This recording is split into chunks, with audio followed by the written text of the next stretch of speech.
Bonsoir, 18h dans nos studios, la même heure au champ de course à Dakar et dans tous les campus universitaires du pays. À la une de l'actualité, reprise des cours dans l'enseignement supérieur ce 1er septembre.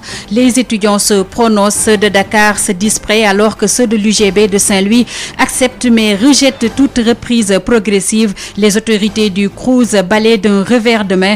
La reprise se fera en septembre en fonction du nombre de lits disponibles. Le secrétaire général du SAES, Malick Fall, donnera le point de vue du syndicat dans ce 18h. Il en est l'invité. Reprise des enseignements dans le supérieur dans un contexte de propagation fulgurante de la Covid-19.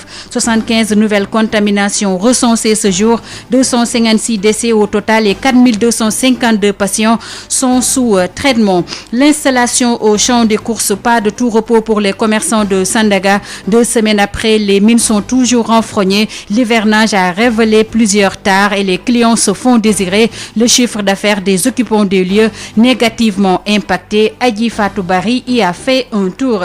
Sur l'international, le Parti des travailleurs du Kurdistan annonce avoir abattu un hélicoptère turc en guise de représailles à la suite du décès d'un de ses commandants. Info Eco complète cette édition mise en onde par Pape Abdoulaye Dieye. Sud Soir.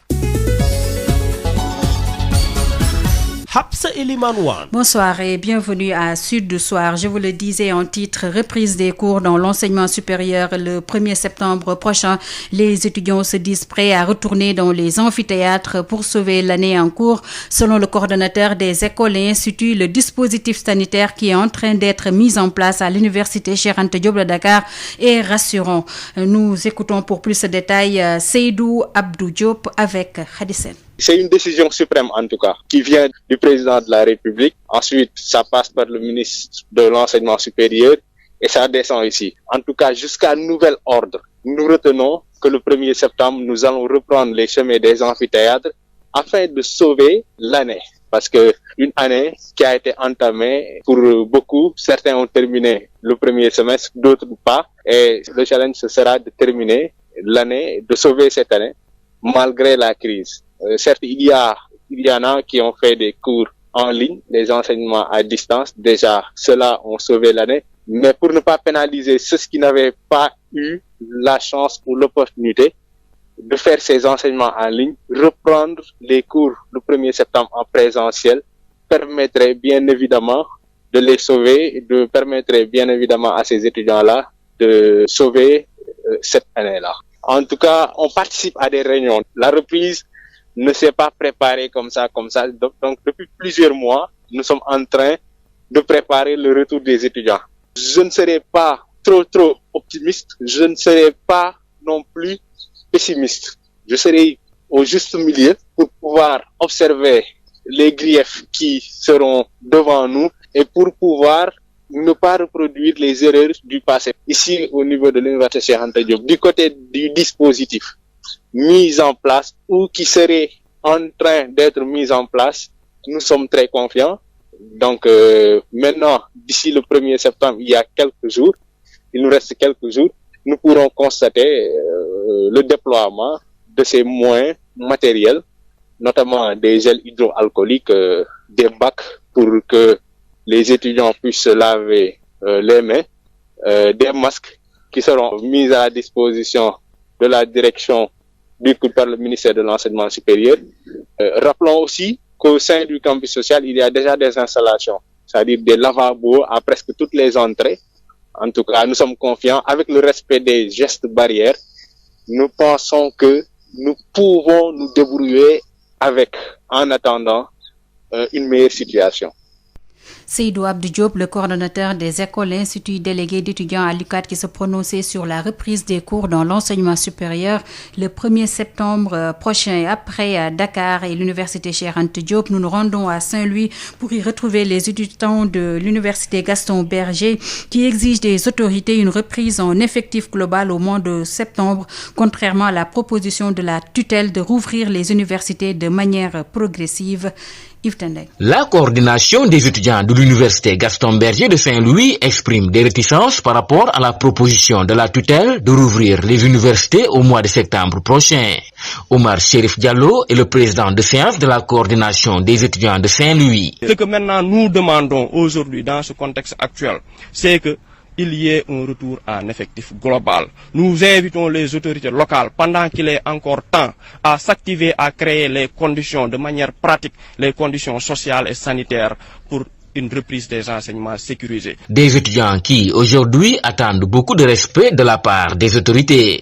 Aujourd'hui, l'étudiant sénégalais ou bien l'étudiant sanarois en particulier ne demande plus d'aide. Nous ne voulons pas être aidés, nous voulons être respectés. Ce que nous demandons, c'est du respect. Respecter les étudiants, c'est respecter les engagements pris en concertation avec les étudiants. Sinon, comment expliquer que le procédé 2000 qui date de belle lurette, que jusqu'à présent, les étudiants ne puissent entrer en possession des chambres. Et aujourd'hui, on veut nous dire qu'à l'UGB, il n'y a pas de chambre. Qui est le coupable? Qui est le responsable? Aujourd'hui, on ne peut pas se prévaloir de ses propres turpitudes. Il faut que l'administration rectorale, il faut que l'administration du CROUS comprenne qu'on n'acceptera pas qu'ils puissent se prévaloir de leurs propres turpitudes. Et cette forfaiture ne passera pas. Toutefois, ces étudiants de l'UGB de Saint-Louis mettent en garde les autorités et menacent de se faire entendre si jamais ils n'obtiennent pas gain de cause. Aujourd'hui, il faut que ça soit clair dans la tête de ces autorités-là. Ne prenez pas, notre argumentaire comme aujourd'hui une insouciance ou une faiblesse. Non, on n'hésitera pas, si vous persistez dans votre logique, à appeler tous les étudiants en septembre et à puiser dans l'arsenal de moyens d'action que nous avons toujours possédé pour tordre la main à cette administration, parce que nous n'accepterons pas, en tout cas pas à l'UGB, que cette forfaiture ne passe. Saint-Louis, Yves Tendeng, Sud FM. Yves, les autorités du Centre régional des œuvres universitaires de Saint-Louis se disent prêts à recevoir les étudiants pour une reprise au mois de septembre, mais à condition de prendre un nombre d'étudiants en fonction du nombre de lits. Les détails avec le chef des services administratifs du CROUS, Dr Bassirou Dieye, avec Yves Tendeng. On s'est dit qu'en fait, donc, on va tout juste faire une organisation de sorte que la capacité d'accueil va donc les étudiants, c'est ça qu'on appelle en fait donc les reprises des cours en présentiel alterné. Voilà. Et aussi donc on a des moustiquaires qui ont été déjà aussi donc acquises par la région médicale et disponibles. C'est ce qu'on appelle en fait donc en tout cas on compte au retour doter donc en fonction de la capacité d'accueil chaque pensionnaire de ce qu'on appelle en fait donc un kit sanitaire composé d'une moustiquaire, donc des solutions hydroalcooliques, des masques, et comme j'ai dit en fait donc des dispositifs de lavage des mains qu'on trouve au niveau de chaque village universitaire. Ces mêmes dispositions aussi donc vont au niveau du service médical des étudiants. Ou aussi donc on a une brigade même qui a été donc mise, qui est une brigade d'hygiène qui va s'occuper rien qu'en fait donc de la désinfection et de la désinfectation du campus donc à temps opportun. Mais maintenant, avec aussi donc 1000 étudiants, on est en train de voir, à défaut aussi donc des gestes barrières puissent être donc respectés au niveau des salles de restauration. Voilà. Donc grosso modo, on peut dire que le CROUS est prêt à recevoir des étudiants pour une reprise au mois de septembre. Voilà, moyennant en fait aussi notre capacité d'accueil, parce que comme on dit, au niveau de, on avait l'habitude en fait donc de voir des étudiants quand même en fait donc se retrouver. Par exemple pour les chambres A2, on en avait l'habitude de retrouver en fait donc 6 étudiants, mais maintenant on s'est dit que là quand même en fait c'est par raison pour laquelle on a proposé de concert avec la commission sanitaire donc multipliée par le recteur, où on a tous les acteurs qu'on puisse donc voilà respecter en fait donc la capacité d'accueil. C'était le docteur Bassirou Dieye, chef des services administratifs du CROUS, le Centre régional des œuvres universitaires de Saint-Louis. Nous reparlerons de cette reprise annoncée des cours dans les universités ce 1er septembre avant la fin de cette édition, avec les nombreuses interrogations et les inquiétudes du SAES. Son secrétaire général Malick Fall sera l'invité de cette édition. Donc, vous l'avez compris, la reprise est annoncée dans les universités ce 1er septembre, alors que d'autres sont en vacances scolaires. Justement, ces vacances seront mises à profit pour procéder à une vaste campagne de reboisement. Les axes autoroutiers seront également ciblés par le ministre de l'Environnement que nous écoutons. Nous allons voir dans quelle mesure nous allons procéder à la plantation d'arbres, au reboisement, c'est-à-dire à l'érection d'un haie de part et d'autre de l'autoroute à péage Ila Touba. Nous allons également nous avons dans notre programme de faire en sorte que de Malick Sy jusqu'à l'aéroport Léopold Sédar Senghor, cet axe autoroutier soit planté de part et d'autre. J'invite nos compatriotes, les Sénégalais, à s'engager dans cette voie.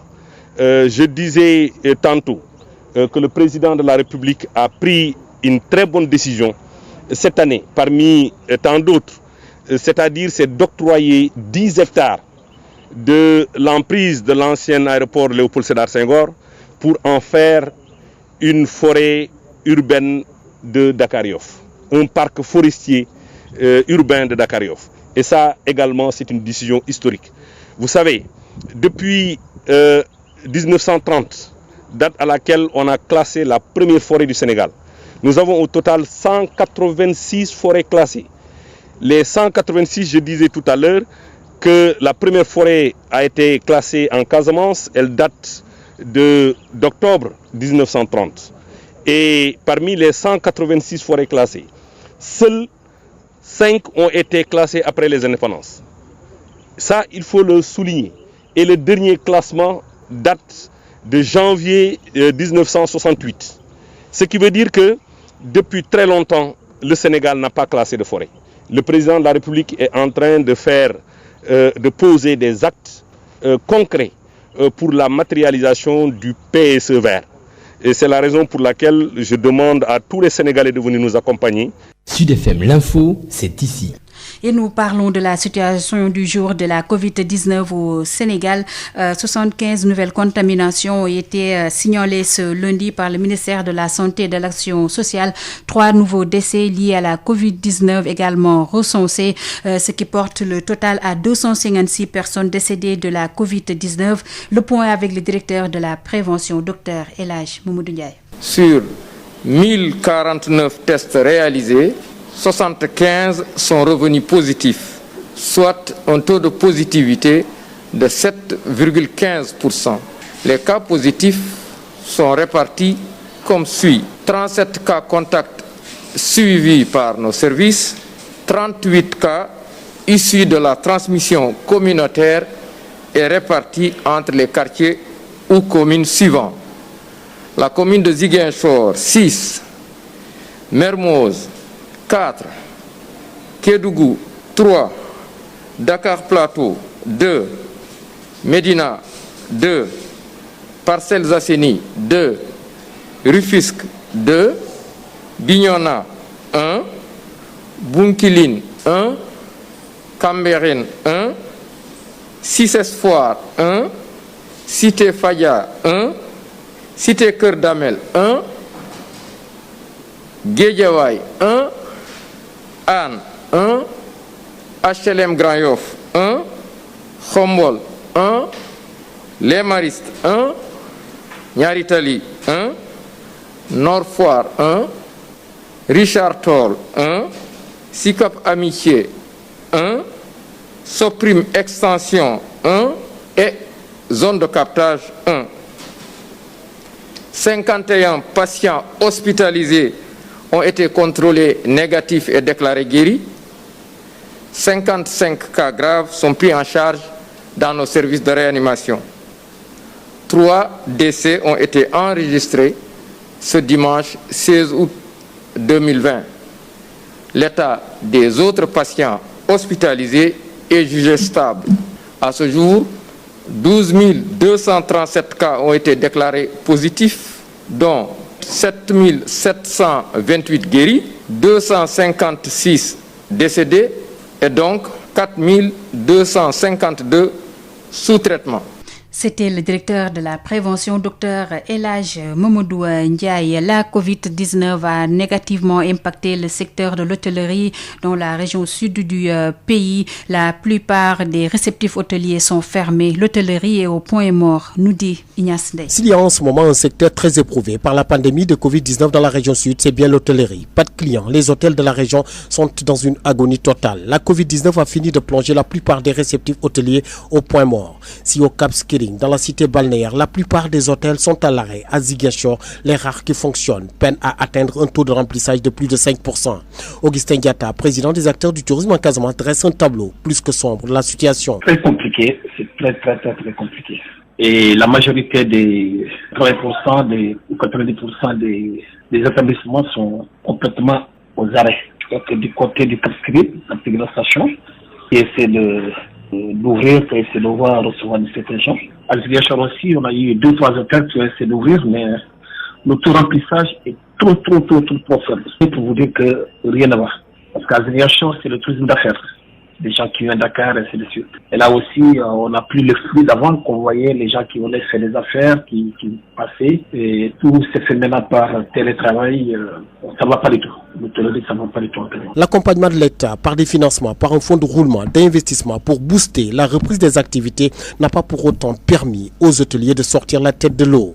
Parce que selon Augustin Diatta. Mais après les 3 mois de fonds de roulement, les gens se rendent compte que tu as prêté de l'argent et tu n'as pas gagné d'argent. Parce que la personne qui est là est obligée de payer le personnel et c'est la banque qui te paie l'argent, c'est pas l'argent donné, c'est l'argent prêté. Et donc quand les gens ont fini la première partie, les 3 mois, et certains hôteliers ont eu la réticence de ne pas continuer à faire un deuxième prêt. Et aussi les personnels aussi disent nous on veut travailler. Donc voilà, il y a un petit conflit là-dessus. À Abéné, à Kafountine, des zones touristiques de la région, c'est également une situation de morosité totale qui règne. Aujourd'hui, c'est l'image du jour férié qui règne dans la plupart des réceptifs hôteliers de la région, durement éprouvés par la pandémie de Covid-19. Ziguinchor, Ignace des Sud FM. Ignace, parlons toujours d'économie. Amadou Hott, le ministre de l'économie, du plan et de la coopération, et son Excellence Monsieur Arai Tatsuo, ambassadeur du Japon au Sénégal, ont procédé ce lundi à la signature de l'échange de notes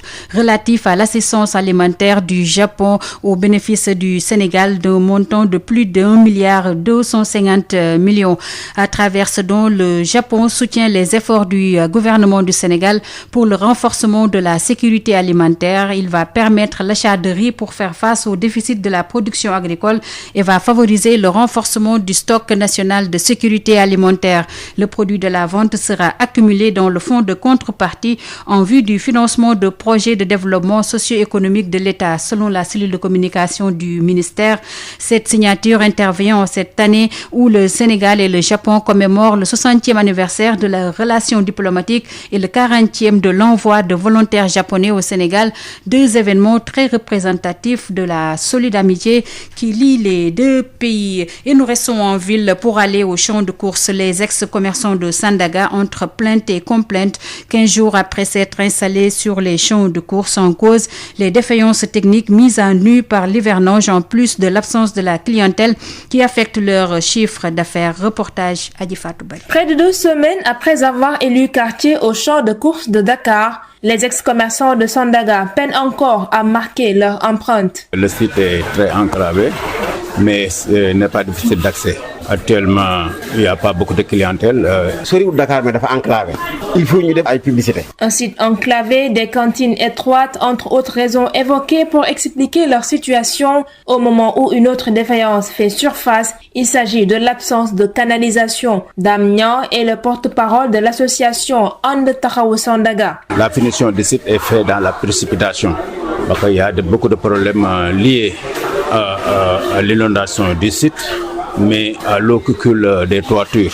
Comme pour le confirmer, Abibou Aïdara, commerçant, liste les mots rencontrés en seulement 1 semaine après qu'il se soit installé dans sa nouvelle cantine. Maintenant qu'ils ont accompli leur part du marché, ces commerçants rappellent à l'État ses promesses. Le respect des engagements qu'ils avaient pris avec nous, non seulement dans la publicité, mais aussi l'engagement qu'ils nous avaient promis pour rejoindre Sandaga 2 ans après notre départ. Mais aussi de travailler sur la maquette sur laquelle on avait travaillé. Nous exigeons toujours cette maquette parce que dans cette maquette, il y a les 99 quartiers qui constituaient cette couronne de Sandaga, les magasins qui étaient autour du bâtiment central. Au champ de course de Dakar, site de recasement des déguerpis du marché de Sandaga, la reprise des activités commerciales est bien timide. Près du tiers des cantines restent toujours fermées alors qu'à côté, certains commerçants sont toujours dans les installations. Côté clients, ils sont tous aux abonnés absents.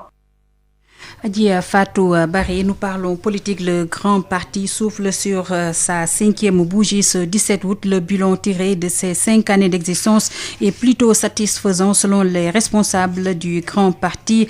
Le député Malick Gueye s'en explique au micro de Mame Diarra Da Silva. Ce qu'il faudrait comprendre, c'est que le grand parti est un parti d'opposition qui est social-démocrate, mais à caractère centriste. C'est-à-dire aujourd'hui, en réalité, nous travaillons plus sur une plateforme intelligente de dévolution démocratique du pouvoir. Donc nous sommes en train de massifier notre parti au niveau national. Le parti a 3 députés à l'Assemblée nationale, plus de dizaines de maires, plus de 250 élus au niveau national. Le parti est présent dans les 45 départements. Nous avons des délégations départementales qui fonctionnent. Nous sommes en train de mettre en place une base de données des militants du parti, parce qu'il faut rappeler que c'est vrai qu'on n'a pas finalisé notre congrès, mais on a vendu plus de 313 000 cartes. Donc, sous l'égide de notre maman Matassi Diallo, qui aujourd'hui, en réalité, est la marraine du parti. Et je pense qu'aujourd'hui, ce qu'il faut comprendre, c'est que nous nous positionnons en perspective pour trouver un projet de société. C'est vrai qu'on a été calé par ce parrainage injuste. Notre candidat a été injustement recalé à la présidentielle de 2019. Et aujourd'hui, nous nous projetons à reformater notre projet de société et à présenter un candidat en 2024. On travaille à compléter notre engagement politique sur le plan de la communication, à pousser un peu plus notre parti dans l'alter ego des candidats, des partis qui peuvent demain être une alternative pour remplacer le président Macky Sall. Depuis un certain temps, quand même, on sent une certaine léthargie au niveau du grand parti. Vous êtes d'accord avec moi? Non, il n'y a pas de léthargie. C'est que le problème qui se pose, nous sommes dans un contexte de la maladie. Vous savez, depuis 6 mois, le pays est en léthargie. Donc, si vous voulez que le grand parti soit en léthargie, le pays est en léthargie. Tout est en léthargie. En parlant justement de cette pandémie, on vous sent pas trop dans le combat. Vous de l'opposition, je veux dire. Non, le combat c'est au niveau local. Si vous me dites que ce que le président Gakou fait à Guédiawaye, moi ce que je vais dans ma commune à Ngekor, dans le département de Mbour, ce qu'un responsable fait dans son département, mais écoute, il faut le consolider au niveau national, parce que c'est un engagement personnel. C'est l'État qui doit prendre les mesures. On a donné notre budget, non moins à l'État du Sénégal, qui doit prendre en charge ce combat-là. C'était donc le député Malick Gueye, membre fondateur du grand parti. Le grand parti est implanté dans presque toutes les régions du Sénégal, mais les membres ont noté un défaut d'animation. Elhadji Moussa Thiam. 17 août 2015, 17 août 2020, voilà 5 ans que le parti de Elhadji Malick Gakou se dit grand. Le grand parti est né des flancs de l'AFP, l'Alliance des forces du progrès, qui était minée par une rébellion de ses responsables suite à l'annonce de son secrétaire général Moustapha Niasse de vouloir continuer son compagnonnage avec Macky Sall. C'est lors de la fameuse rencontre du 22 janvier à l'hôtel Terrou-Bi que la rupture entre Elhadji Malick Gakou et l'AFP est consommée définitivement après que le secrétaire général Moustapha Niasse, prenant la parole, défiait les frondeurs. Il est suivi dans son élan par 10 autres responsables de l'AFP. Malick Gakou crée le grand parti en août 2015 et se lance à la conquête du pouvoir en proposant au peuple sénégalais une offre politique dénommée PASS, programme alternative Suxali Sénégal, avant d'entamer une grande tournée dans toutes les régions du Sénégal qui d'ailleurs a drainé beaucoup de foules. Le grand parti s'est mesuré avec l'événement du parrainage. Il est recalé même s'il est parvenu à valider 11 régions dans tout le Sénégal, en se positionnant derrière la paire et le PDS. Actuellement, le grand parti est implanté dans les 45 régions du Sénégal, mais l'animation politique de ces instances fait défaut, déplore quelques responsables du dit parti. Ces derniers soutiennent que le grand parti doit changer de cap,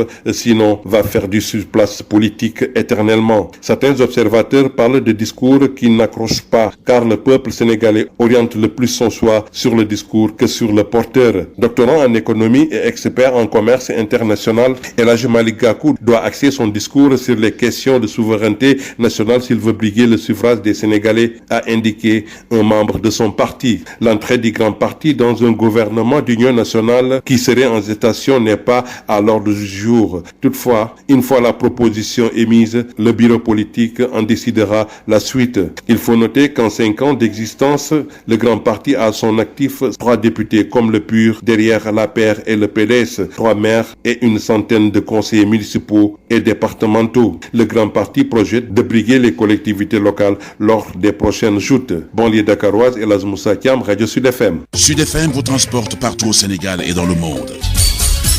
Sud International. Les autorités rwandaises décident de fermer 2 grands marchés de la capitale Kigali pendant 7 jours. Cette mesure est justifiée par une recrudescence des cas de coronavirus dans le pays. Le Rwanda est, je vous le rappelle, le seul pays subsaharien dont les résidents sont autorisés à entrer dans la zone Schengen de l'Europe à la suite de la pandémie de coronavirus. Le Parti des travailleurs du Kurdistan, PKK, groupe rebelle kurde de Turquie, a annoncé avoir abattu un hélicoptère turc dans le Kurdistan irakien. Ceci en représailles à la mort d'un de ses commandants aux côtés de 2 hauts gradés irakiens la semaine dernière. Bagdad a vivement protesté auprès d'Ankara, mais la Turquie inflexible poursuit ses raids aériens et terrestres, assurant devoir se charger elle-même de bouter le PKK hors d'Irak. Le juge nommé pour instruire l'enquête sur l'explosion meurtrière de 2750 tonnes de nitrate d'ammonium stocké dans le port de Beyrouth a commencé ses interrogatoires dans un climat marqué par un profond scepticisme de la population à l'égard de la crédibilité de la justice libanaise. Dans un tweet, le fondateur de l'ONG Legal Agenda, Nizar Saguet, a évoqué une enquête vouée à l'échec dès sa création. Une réaction qui fait suite à la nomination de Fadi Sawan, un juge militaire, à la tête de l'instruction. Selon ses détracteurs, cette nomination ne milite pas en faveur d'une enquête audacieuse et pour l'opinion publique libanaise, la mise en place d'une enquête internationale aurait bénéficié de plus de crédibilité, mais cette solution a été fermement refusée par le président libanais Michel Aoun. Sud FM, l'invité du jour.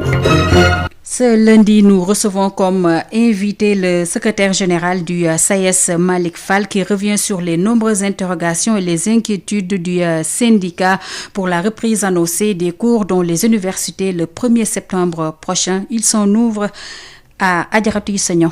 Malick Fall, bonjour. Vous êtes le secrétaire général du SAES. Le gouvernement annonce la reprise des cours ce 1er septembre. Est-ce que les conditions sont réunies? Merci beaucoup. Ça nous donne l'occasion de nous prononcer donc sur la reprise annoncée des enseignements dans l'enseignement supérieur le 1er septembre. C'est vrai que nous-mêmes avions demandé à l'époque à ce que, lorsque le gouvernement avait annoncé donc la reprise des enseignements au plus tard après au mois de juin, je pense que à l'époque nous étions prononcés pour dire que il n'était pas possible à ce moment-là donc de procéder à la reprise donc des enseignements dans le supérieur, compte tenu du fait que l'enseignement supérieur quand même draine beaucoup de monde au niveau donc des universités.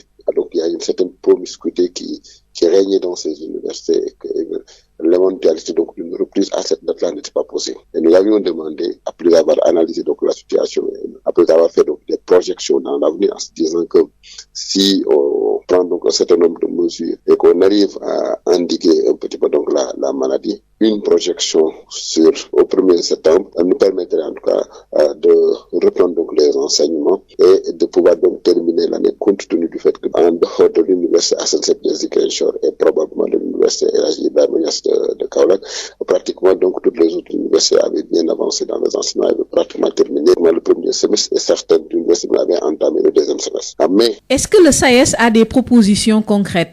Lorsque donc après effectivement le report a été prononcé par le gouvernement, le SAES a écrit une lettre officielle au ministre de l'Enseignement supérieur pour lui demander de mettre à profit donc cette période-là et de préparer sérieusement donc la reprise des enseignements du 1er septembre, mais également de préparer la rentrée universitaire de 2020-2021, compte tenu du fait qu'en 2019-2020, nous avons connu la pire des rentrées universitaires avec une orientation assez chaotique. Depuis lors, effectivement, nous attendons. Je ne sais pas maintenant, parce que là, je vais être également prudent et véridique. Est-ce que le ministère de l'Enseignement supérieur et les universités, à travers donc le recteur, des dispositions sont prises? Je n'en sais rien. Mais ce que je sais, nous, en tant qu'acteurs et partenaires sociaux, nous n'avons pas été conviés à des discussions, en tout cas pour préparer sérieusement cette rentrée. Puis, nous avons même demandé, nous avons même interpellé donc certaines autorités du ministère de l'Enseignement supérieur pour le dire.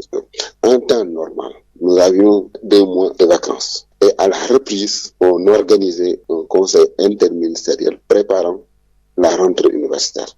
Nous sommes dans un contexte particulier où les cours ont été arrêtés en présentiel depuis presque 5 à 6 mois. Ensuite, nous sommes dans un contexte de pandémie qui nécessitait normalement la tenue d'un conseil interministériel ou tout au moins une réunion donc du ministère de l'Enseignement supérieur avec tous les acteurs en présentiel. Nous pouvions même utiliser la salle de l'UCAT 2 qui quand même a une grande contenance et permettait donc de respecter la distanciation physique entre les différents acteurs et d'inviter tous les acteurs, c'est-à-dire les techniciens donc, du ministère de l'Enseignement supérieur, les comités de santé des différentes universités, les recteurs, les amicales des étudiants, les partenaires sociaux, pour essayer ensemble de voir quelles sont les dispositions à prendre au-delà de la spécificité de chaque université, au-delà de l'autonomie des universités, pour nous discuter ensemble de toutes les questions relatives à cette reprise éventuelle des enseignements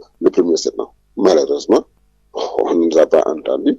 Maintenant, comme vous le dites, le 1er septembre pointe à l'horizon. Nous attendons et nous prendrons toutes les dispositions qui s'y lorsque nous verrons que les conditions ne sont pas réunies pour une bonne reprise le 1er septembre. Mais justement, Monsieur Fall, quelles sont les conditions pour une reprise sans danger par rapport à cette pandémie de Covid-19 si l'on sait que l'effectif est assez élevé dans les universités? C'est pourquoi c'était important pour nous d'avoir ces discussions. Parce que pour les autres universités, c'est moins problématique. Quand vous avez, par exemple, quand vous prenez l'université qui a l'effectif le plus grand en dehors de l'université Cheikh Anta Diop de Dakar, c'est l'université Gaston Berger de Saint-Louis, qui a presque 15 000 étudiants. Les autres universités sont entre 10 000 et 7 000 étudiants. Pour ces universités-là, ça ne poserait pas de problème. Parce que nous sommes en train de réfléchir sur des schémas de reprise nous-mêmes, en dehors du ministère de l'Enseignement supérieur. Pour ces universités-là, ça ne pose pas de problème. Parce qu'il est possible, par exemple, d'avoir une reprise progressive et graduée. Mais c'est l'université Cheikh Anta Diop de Dakar où vous avez 80 000 étudiants à peu près qui nous pose des problèmes avec un campus social qui n'a pas une grande capacité par rapport à ces 80 000 étudiants, mais qui, disons, c'est là où on a beaucoup d'appréhension par rapport à cette reprise-là, c'est-à-dire au niveau du campus social. Parce qu'au niveau du campus pédagogique, il est possible, c'est vrai, de réfléchir sur des modèles. Mais ça, on n'a pas encore fini dans la réflexion. D'ailleurs, le CS sera en conclave le 22 août à Thiès pour discuter de toutes ces questions-là. Mais il est possible pour les autres universités de réfléchir sur des modèles qui permettent tout simplement donc d'allier à la fois le présentiel et les cours à distance pour pouvoir donc dérouler les enseignements et terminer donc l'année correctement. Est-ce que nous allons d'abord ouvrir le campus social dans les mêmes conditions qu'avant? Ensuite, vous avez également des restaurants qui ont un taux de fréquentation qui est extrêmement élevé, avec également donc des queues qui sont très longues, des files d'attente qui sont très longs. Donc, toutes ces conditions, effectivement, nous posent, disons, toutes ces situations nous posent quelques inquiétudes. C'est vrai que dans chaque université, il y a un comité de santé qui est mis en place. Ces comités de santé, probablement, nous avons donc nos camarades qui sont là-bas. Ils sont en train donc de réfléchir sur l'éventualité donc d'une reprise le 1er septembre et également les modalités de reprise le 1er septembre. Maintenant, il est évident que si on doit faire une reprise en présentiel le 1er septembre, aussi bien dans le campus pédagogique que dans le campus social, il va y avoir des difficultés. Si on va respecter donc les gestes barrières et on va respecter également la distanciation physique. Mais dans le campus pédagogique, ça posera moins de difficultés. C'est vrai, il y aura un dédoublement ou un triplement même donc des emplois de temps qu'il faudra gérer, mais c'est au niveau des campus vraiment sociaux où les appréhensions sont vraiment réelles. Malick Fall, je vous remercie. Je vous en prie. Je rappelle que vous êtes le secrétaire général du SAES. Sud FM chez vous, à tout instant. La BICIS, Banque internationale pour le commerce et l'industrie du Sénégal, la BICIS, la banque d'un monde qui change, vous offre le journal de l'économie. Bonjour et bienvenue. Les mesures prises par l'État du Sénégal pour accompagner les entreprises et l'économie durant la crise sanitaire n'ont pas donné de résultats probants. Sentiment de l'expert financier Guy Silva Thiam. Selon lui, il est temps que l'État revoie le système économique. Le rapport du paiement de l'impôt dû au 31 décembre jusqu'au 15 juillet n'est pas pertinente parce que ces entreprises-là ne pouvaient pas payer au 30 avril. Et donc, les 2 mois que l'économie n'a pas encore redémarré en juillet, ces entreprises n'en ont pas pleinement profité. L'autre mesure, c'est le financement bancaire de la trésorerie des entreprises. Malheureusement, sur les 200 milliards mis en place, il y a moins de 10 milliards qui sont utilisés par les entreprises parce que les entreprises n'y voient pas l'intérêt de faire appel à cette trésorerie-là. Mais également, les critères d'obtention, 3 mois de salaire brut payé alors que les cotisations sociales ne sont pas suspendues. Alors ces entreprises-là n'ont pas intérêt à s'endetter uniquement pour payer.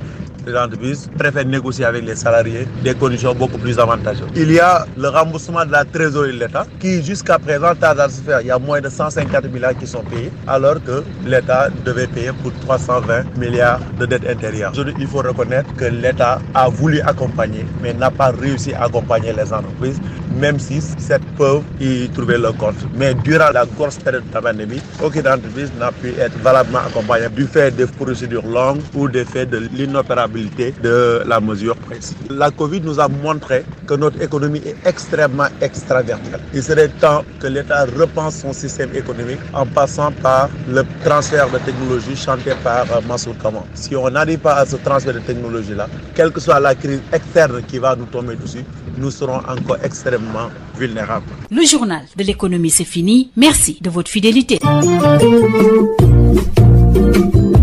La B6, Banque internationale pour le commerce et l'industrie du Sénégal, la B6, la banque d'un monde qui change, vous a offert le journal de l'économie.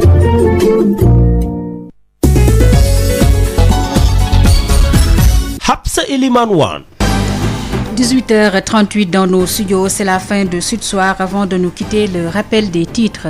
Reprise des cours dans l'enseignement supérieur le 1er septembre prochain. Les étudiants se prononcent. Ceux de Dakar se disent prêts alors que ceux de l'université Gaston Berger de Saint-Louis acceptent mais rejettent toute reprise progressive. Les autorités du Crous balayent d'un revers de main. La reprise se fera en septembre en fonction du nombre de lits disponibles. Le secrétaire général du SAES, Malik Fall, a donné le point de vue du syndicat dans ce 18h. Il en était l'invité. Retour dans les amphithéâtres dans un contexte de propagation fulgurante de la Covid-19.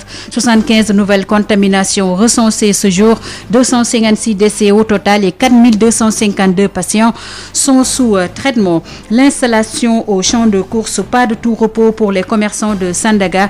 2 semaines après, les mines sont toujours renfrognées. L'hivernage a révélé plusieurs tares et les clients se font désirer. Le chiffre d'affaires des occupants des lieux négativement impactés. Adi Fatou Bari a fait un tour.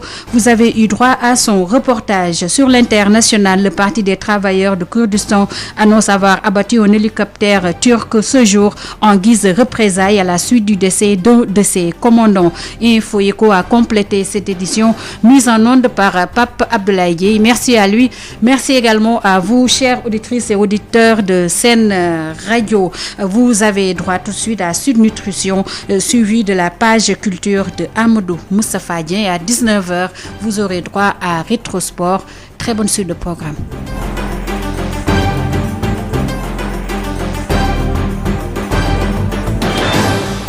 Le gel main Valda, efficace sur 99% des microbes. Val d'Afrique.